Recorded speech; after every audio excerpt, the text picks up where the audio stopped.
अस्सलाम वालेकुम दोस्तों, देखते हैं हम आपको सिखाते हैं गुम सिलाई जेब लगाने का बहुत ही आसान और ज़बरदस्त तरीका। देखते हैं ये जेब पहले बन रहा है, आम सिलाई की तरह ऊपर सिलाई लगेगा। ठीक है, जो मशीन की सिलाई काफ़ी बड़ी होगी, जिसके सर मजबूत करने की ज़रूरत नहीं, क्योंकि बाद में आपको सिलाई खोलनी पड़ेगी। उसके बाद जो ऊपर से सिलाई लगी है अंदर की तरफ से, ये मशीन के बूट अब देख रहा है जो अभी सिलाई लगा रहा है, इसके साथ साथ में सिलाई लगाइए। मशीन का ब्रश पहले अच्छी तरह साफ़ कर लें ताकि कपड़े को तेल वगैरह ना लगे। ठीक है, उसके बाद कपड़े के ऊपर सिलाई लगे थी, कपड़े को मुकम्मल टेट होने के बाद उसके साथ साथ सिलाई लग जाए। जो कपड़े के ऊपर पीस होती है उसके साथ बल्कि सिलाई ना लग जाए। दोस्तों, कोशिश कर रहा हूँ कि ज़्यादा से ज़्यादा आप लोगों को फ़ायदा हो, क्योंकि मैंने ख़ुद भी इन चीज़ों से काफ़ी कुछ सीखा है। अल्हम्दुलिल्लाह इंसान को मेहनत भी करना पड़ता है, बग़ैर मेहनत के भी नहीं होता। अगर आपसे हकीकत में ये जेब नहीं बनता तो आप ऐसे कर लें, एक दो मरतबा खाली कपड़े का जेब बनाकर सादा कपड़े पर सिलाई और कोशिश कर लें। ये साथ साथ में सिलाई लगा रहा है जैसे अंदर सिलाई लगी है। ठीक है दोस्तों, दरख्वास्त कर रहा हूँ कि अगर आप लोग इस तरह की वीडियो देखने को दिल करता है तो मेरे चैनल को सब्सक्राइब भी करें। हमारे हौसला अफजाई के लिए हम कितनी मेहनत से वीडियो बनाते हैं। काफ़ी दोस्त वीडियो देखने के बाद ना चैनल को सब्सक्राइब करते हैं और ना ही लाइक कमेंट करते हैं, जिससे हमारा हौसला टूट जाता है। ये एक सिलाई मुकम्मल हो रहा है जैसा आप देख रहे हैं। ठीक है, सामने जेब का जो अंदर की तरफ से लग गया, जैसे ये सिलाई मुकम्मल हो जाएगा उसके बाद ऊपर की जो सिलाई लगी हुई थी वो सिलाई खोलना पड़ेगा मुकम्मल।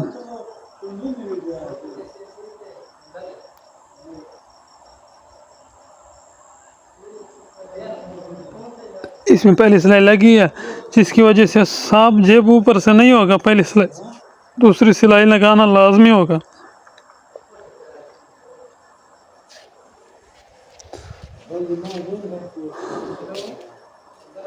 देखिए, पहले वाली सिलाई खोलेंगे। ठीक है, फिर उसके बाद दूसरी सिलाई लगेगी पहले वाली सिलाई के नीचे नीचे।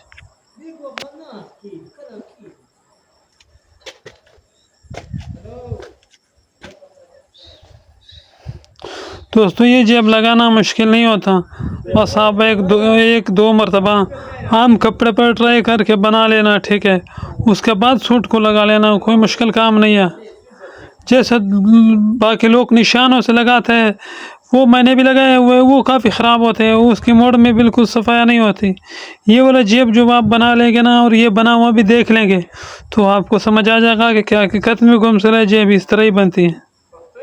ये मेरी वीडियो अपने दोस्तों के पास भी शेयर करिए ताकि वो भी ज़्यादा से ज़्यादा इनसे सीख ले। कोशिश कर रहा हूँ कि पाकिस्तान के टेलरों को सीखने का मौका मिले, क्योंकि जब मैंने खुद इन वीडियो से कुछ सीखा तो काफ़ी खुशी होती थी। ये ख्वाहिश भी होता था कि दूसरों को भी सिखाऊँ। अल्हम्दुलिल्लाह अब पूरे पाकिस्तान में कपड़े बनते हैं मुझसे, ज़्यादा से ज़्यादा गुम सिलाई वाले लोग पसंद करते हैं। ये देख कपड़ा आप देख रहे हैं जो फासले पर है, अब अंदर की तरफ से जो सिलाई खुला हुआ है वो उसके निशान लगे हुए होंगे, वो खुले हुए निशान के ऊपर अंदर से सिलाई लग जाएगा। ठीक है, जो आप देखते रहेंगे किस तरह लगा रहा है ये कारीगर।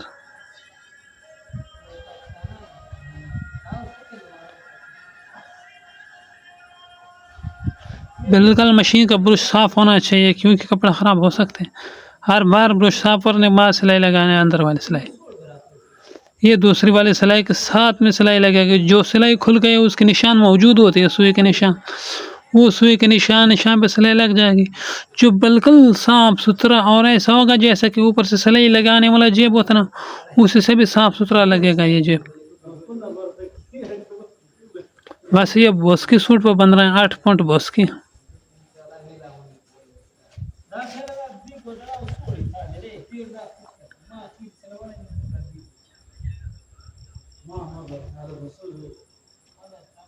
इसके अलावा इंशाल्लाह आगे मुकम्मल वीडियो बनाने का काफ़ी बड़ी होती है, जो लोग ज़्यादातर देखना पसंद नहीं करते।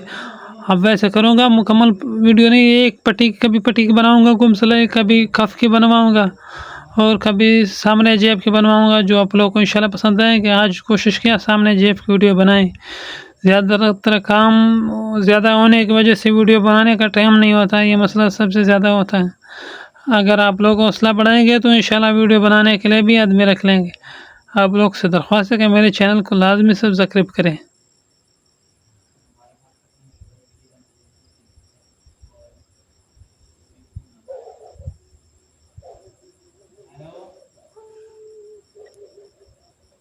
ये दूसरी सिलाई जो पहले वाली सिलाई लगी थी, उसके साथ में जो ऊपर से सिलाई लगा था ना, जिसने को कारीगर ने खोल लिया था, उस सिलाई के निशान पर अंदर से दूसरी सिलाई लग गई।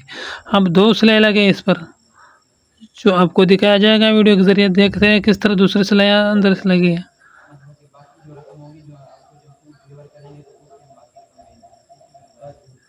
ये 2 सिलाई लगी है, पहले अंदर थी, दूसरी बाहर लग गई उसके साइड पे।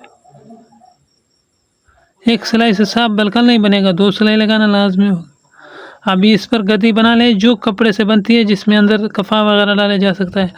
उस पर जेब को अंदर की तरफ से पहले इस्त्री करना है, बाहर की तरफ से नहीं करना है। कमीज़ की पीस की तरफ से इस्त्री करना है, सिलाई इस्त्री हो जाएगा, नीचे से जेब पहले से बना हुआ होगा, फिर उसी निशान पर वापस टूट जाएगा इस्त्री से। बिल्कुल ज़ोर नहीं, हल्का सा देना इस्त्री करना, ठीक है। आगे पीछे खींचना नहीं है, फिर जेब की लाइन में फ़र्क आ जाता है। देखिए जेब किस तरह से इस्त्री भी से हो जाता है। वैसे सादा सिलाई वाला जेब ही पहले अंदर की तरफ से इस्त्री करना लाजमी होता है, ऊपर से इस्त्री करने का कोई फ़ायदा नहीं होता, धागा नीचे लगा होता है। अब देखिए जेब तैयार हो चुका है, अब इसको सिर्फ अंदर से इस्त्री किया हमने, बाहर से इस्त्री करने की ज़रूरत भी नहीं पड़ेगी, ऐसा बना हुआ। ये आपने देख लिया, चुगम सिलाई जेब तैयार हो गया माशाल्लाह। उम्मीद करता हूँ आपको पसंद आया होगा और मेरे चैनल को सब्सक्राइब भी करेंगे और हमारा हौसला भी बढ़ाएंगे। तमाम दोस्तों का शुक्रिया जिन्होंने ये वीडियो मुकम्मल देखी और हमारा हौसला बढ़ाने के लिए हमारे चैनल को सब्सक्राइब किया। अभी इसको देखिए, जैसे भी खींचे मुकम्मल ऐसा लगेगा, जितना भी वज़न आएगा इस जेब में कोई ख़राबी नहीं आएगी, सिलाई वाले जेब से भी ज़्यादा मजबूत होगा। ये 2 टेलर की पहचान है इस तरह बेहतरीन काम करने का। शुक्रिया, जज़ाकल्लाह दोस्तों। और हाफिज़, आप लोग ख़ुद भी कोशिश करिए, मेहनत करिए, रोज़ी भी कमाइए और वीडियो भी बनाइए। अल्लाह